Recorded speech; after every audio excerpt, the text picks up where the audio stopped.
Spanning the Thames for over 100 years, Hammersmith Bridge would normally carry over 30,000 vehicles each day. But this morning it's empty, closed to cars and lorries because the local authority have deemed it unsafe.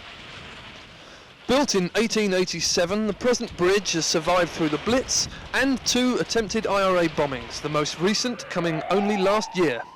This is of course a suspension bridge, and that means that the various sections of the bridge are designed to move. Now if I put my hand on the rail here, as these buses are going across, I can feel the sections moving significantly. But old age and the sheer volume of traffic mean that some parts of the structure can no longer cope with this movement.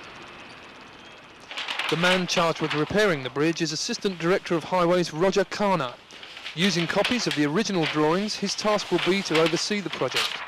It's basically a chain and it's held together and it moves across the top on these rollers, and that's how it's designed to move, to allow for temperature and loadings, variable loadings, so the chain will move infinitesimally.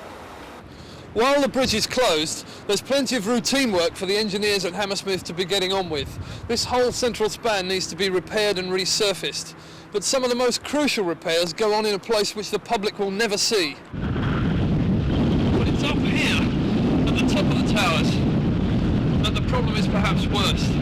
The chains which support the main weight of this central span of the bridge are joined at the top of these towers on a bearing block which sits on rollers so that it can move slightly backwards and forwards and take up the stresses and strains in the bridge due to the movement of traffic and variations in temperature and wind, etc.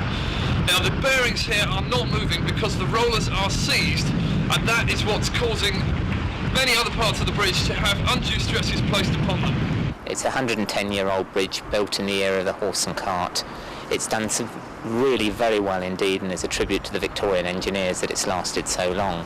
But having said all of that, wear and tear is one of the factors with loads that have been put upon it. It is a continuous programme for the foreseeable future. This is not a bridge you mend, go away and leave.